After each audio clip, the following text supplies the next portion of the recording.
جو مانگنے والا ہو ہاتھ اپنے عقیدت سے آگے میرے پھیلائے، جو رزق کا طالب ہو میں رزق اسے دوں گا، جو طالب جنت ہو جنت کی طلب لائے، جس کو گناہوں سے بخشش کی تمنا ہو وہ اپنے گناہوں کی کثرت سے نہ گھبرائے، وہ مائل توبہ ہو میں مائل بخشش ہوں، میں رحم سے بخشوں گا وہ شرم سے پچھتائے۔ یہ سن کے ہوئے جاری آنکھوں سے میرے آنسو، یہ سن کے ہوئے جاری آنکھوں سے میرے آنسو، قسمت ہے محبت میں رونا جسے آ جائے، آقائے گدا پرور سائل ہوں تیرے در پر، میں اور تو کیا مانگوں تو ہی مجھے مل جائے۔ اسٹیج پر تشریف فرما معقر علماء کرام اور میرے عزیز ساتھیوں، دین کے اوپر عمل کرنے کے بنیادی طور پر 3 درجے ہیں۔ سب سے پہلا درجہ ہے علم کا حاصل کرنا۔ علم ایک روشنی ہے، اگر روشنی نہیں ہوگی تو انسان اپنا راستہ کس طریقے سے طے کرے گا؟ اس لیے سب سے پہلے علم حاصل کرنا ضروری ہے، یعنی ضروریات دین کا علم۔ باقی جو دین کی تفاصیل ہیں، تفصیلات ہیں، ان کا جاننا ہر ایک کے لیے ضروری نہیں، اس کے لیے مخصوص لوگ کافی ہیں، ایک جماعت کافی ہے۔ اور دین کے اوپر عمل کرنے کا دوسرا درجہ ہے عمل کرنا، اس لیے کہ اگر کسی کے پاس بھی علم ہے لیکن عمل اس کے پاس نہیں ہے تو ایسے علم کا کوئی فائدہ نہیں۔ علم تو شیطان کے پاس بھی بہت تھا لیکن وہ عمل کے اندر مار کھا گیا، اس لیے علم کے ساتھ ساتھ عمل بھی کرنا ضروری ہے۔ اور تیسری چیز ہے اور جو سب سے زیادہ ضروری ہے وہ ہے اخلاص، یعنی نیت کا ٹھیک کرنا۔ میں مختصراً اسی کے اوپر کچھ گفتگو کروں گا۔ میرے محترم بھائیوں، نیت کا ٹھیک کرنا یعنی ہر عمل کو اللہ تبارک و تعالیٰ کے لیے کرنا، ہر عمل میں یہ نیت کرنا کہ میں اس لیے یہ عمل کر رہا ہوں، میں اس لیے یہ کام کر رہا ہوں کہ اللہ تبارک و تعالیٰ مجھ سے خوش ہو جائے۔ اس کو کہتے ہیں اخلاص۔ یہ بہت اہم ہے اور بہت زیادہ ضروری ہے اور بہت زیادہ مشکل بھی ہے۔ جو لوگ دین کے راستے میں چلتے ہیں، تصوف کے راستے پر چلتے ہیں، اللہ تبارک و تعالیٰ تک پہنچنے کی کوشش کرتے ہیں، ان کو پتہ چلتا ہے کہ یہ راستہ کتنا مشکل ہے۔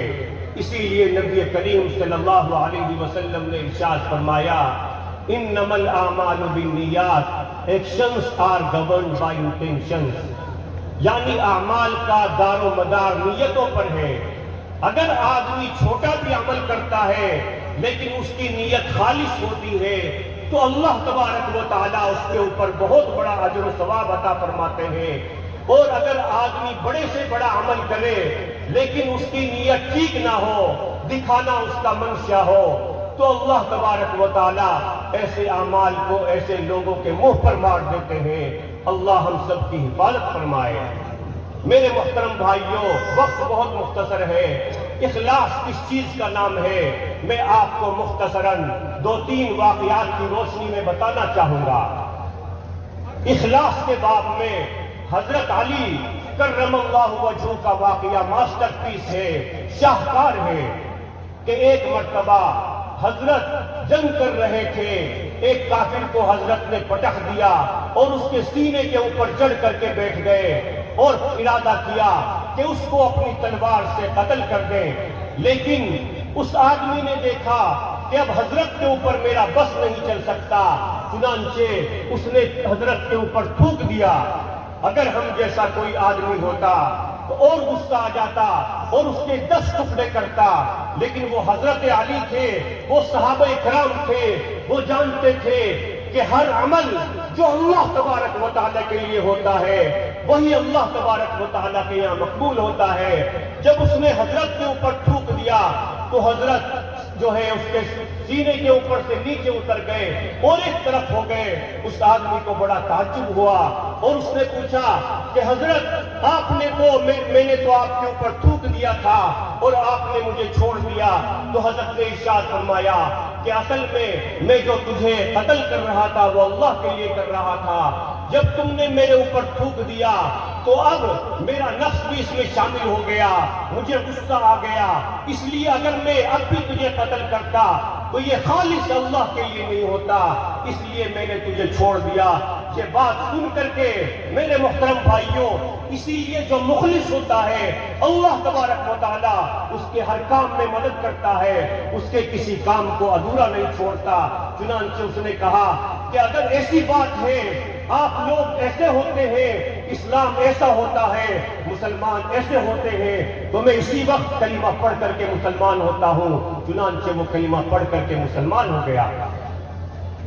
اسی طریقے سے حضرت سعد بن ابی وقاص رضی اللہ تعالی عنہ نے جب مدائن کو فتح کیا تو فتح کرنے کے بعد جب فوج اکٹھا ہوئی تو ایک فوجی، ایک عام مسلمان فوجی ان کے پاس آیا حضرت سعد بن ابی وقاص رضی اللہ تعالیٰ عنہ کے، اور اس نے اپنا چہرہ چھپایا ہوا تھا۔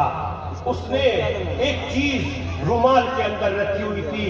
حضرت سعد بن ابی وقاص رضی اللہ تعالیٰ عنہ نے اس کو کھولا تو دیکھا کہ وہ مدائن کے بادشاہ کا تخت تھا، وہ سونے کا تھا، اور اس کے اندر ایسے قیمتی زیورات لگے ہوئے تھے کہ اگر اس کی نسلیں بھی اس کو بیچ کر کے کھاتی تو شاید اس کی نسلوں کے لیے بھی کافی ہو جاتا۔ حضرت سعد بن ابی وقاص اس کے اخلاص سے بڑے متاثر ہوئے اور انہوں نے کہا کہ تمہارا نام کیا ہے؟ اس بات کے اوپر اس آدمی نے، اس صحابی نے اپنا چہرہ پھیر لیا اور چلا گیا یہ کہتے ہوئے کہ جس اللہ کے لیے میں نے یہ کام کیا ہے وہ اللہ میرا نام بھی جانتا ہے، میرے باپ کا نام بھی جانتا ہے۔ چنانچہ وہ چلا گیا اور کوئی بھی اس کا نام معلوم نہیں کر سکا۔ چنانچہ حضرت سعد بن ابی وقاص رضی اللہ تعالیٰ عنہ اللہ تبارک و تعالیٰ سے دعا کرتے تھے کہ اللہ میرا حشر بھی قیامت میں اسی کے ساتھ فرمانا کہ اس کے اندر اس درجے کا اخلاص ہے۔ میرے محترم بھائیوں، آج ہمیں جس چیز کی سب سے زیادہ ضرورت ہے وہ اخلاص ہے۔ آج نماز پڑھنے والے بھی بہت ہیں، روزہ رکھنے والے بھی بہت ہیں، صدقہ خیرات کرنے والے بھی بہت ہیں، لیکن ہمیں یہ اپنی نیتوں کو چیک کرنے کی ضرورت ہے۔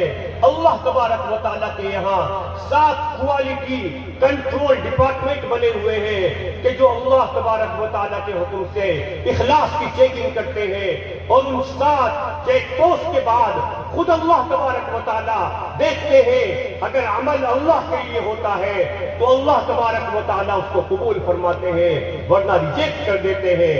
میرے محترم بھائیوں، میں آخری بات کہہ کر کے اپنی بات کو مکمل کرتا ہوں۔ ہمارے حضرت جی دامت برکاتہم محبوب العلماء والصلحاء والاقیاء حضرت مولانا پیر فقیر ذوالفقار نقشبندی دامت برکاتہم فرماتے ہیں کہ اس دور کے اندر 2 باتوں کو لازمی پکڑ لو، ایک ہے اللہ کا ڈر اور ایک ہے اللہ کا ڈر۔ یعنی کوئی بھی مسئلہ ہو اللہ تبارک و تعالیٰ کے دربار میں اس کو پیش کیا جائے، اللہ تبارک و تعالیٰ کے سامنے اپنے مسائل، اپنی پریشانی رکھی جائے، کبھی بھی اللہ تبارک و تعالیٰ کے ڈر کو نہ چھوڑے۔ اور ایک ہے کہ آپ نے کتنا بھی عمل کر لیا، کتنے بھی زیادہ عمل کر لیے، لیکن کبھی بھی اللہ کے ڈر سے، اللہ تبارک و تعالیٰ سے بے خوف نہیں ہونا چاہیے۔ ہمیشہ اللہ تبارک و تعالیٰ سے ڈرتے رہنا چاہیے کہ پتہ نہیں اللہ تبارک و تعالیٰ کے یہاں میرا کون سا عمل مقبول نہ ہو، کون سا عمل مردود ہو جائے۔ اس لیے میرے محترم بھائیوں، ہمیں اپنی نیتوں کو درست کرنے کی ضرورت ہے۔ اللہ تبارک و تعالیٰ ہماری نیتوں کی اصلاح فرمائے۔ میں آخر میں حضرت مولانا عامر صاحب دامت برکاتہم کا شکریہ ادا کرتا ہوں اور ان کو مبارکباد بھی دیتا ہوں کہ انہوں نے اتنا اچھا پروگرام کیا، اور مدرسے کی ایکٹیویٹیز، اس کی سرگرمیاں بھی میرے سامنے آتی رہتی ہیں، اور مجھے پتہ چلتا رہتا ہے کہ حضرت مولانا قیصر صاحب رحمۃ اللہ علیہ کے بعد بھی یہ مدرسہ دن بدن اللہ تبارک و تعالیٰ کے فضل و کرم سے تعلیمی اعتبار سے بھی ہر اعتبار سے ترقی کر رہا ہے۔ اللہ تبارک و تعالیٰ اس ادارے کو اپنی بارگاہ میں قبول فرمائے اور ہم سب لوگوں کو بھی اپنا ہر عمل اخلاص سے کرنے کی توفیق عطا فرمائے۔ اب میں ان دعائی اشعار پر اپنی بات کو مکمل کرتا ہوں۔ میرا جینا میرا مرنا الہی تیری خاطر ہو، میرا جینا میرا مرنا الہی تیری خاطر ہو، میرا رکنا میرا چلنا الہی تیری خاطر ہو، تیری چاہت کی دعوت میں سرے بازار یوں پھرنا، تیری چاہت کی دعوت میں سرے بازار یوں پھرنا، میرا دوشا نشی ہونا الہی تیری خاطر ہو، وفا کی راہ میں چلتے ہوئے دیوان ہدہد کا، وفا کی راہ میں چلتے ہوئے دیوان ہدہد کا، غبار راہ کو ملنا الہی تیری خاطر ہو، وما علینا الا البلاغ۔